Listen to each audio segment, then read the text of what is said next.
Movement disorder, it is not reversible இப்படின்னு சொல்லுது modern science.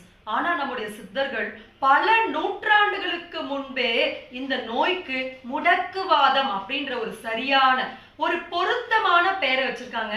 அது எதற்கு அப்படின்னா நாம் சிந்தித்து பார்ப்பதற்காகத்தான். இந்த நோயை ரிவர்ஸ் பண்ணவே முடியாது. வாழ்நாள் முழுக்க மாத்திரை சாப்பிட்டே ஆகணும். வாழ்நாள் முழுக்க ஒரு இந்த கண்டிஷன்ல இருந்து வெளியே வரத்திற்கான வாய்ப்பு ஆபரேஷன் மட்டும்தான்.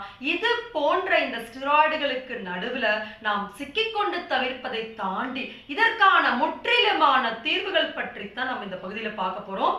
நம்ம சொன்ன மாதிரி முடக்குவாதம், இப்ப கைகள்ல வலிகள் இருக்கு அப்படின்னா பேஷண்ட்டுடைய அந்த வலிகளுக்கான காரணம் அவங்களுடைய ஷோல்டர்ல இருக்கும். ஸோ அப்ப அந்த பிளாக்ஸை நம்ம ரிமூவ் பண்ணும்போது கைகள்ல போன் டிஃபார்மிட்டிஸ் ஏற்படுறதையும் தவிர்க்க முடியும். கைகள் இருக்கக்கூடிய வலிகளை ஒரு 5 நாள்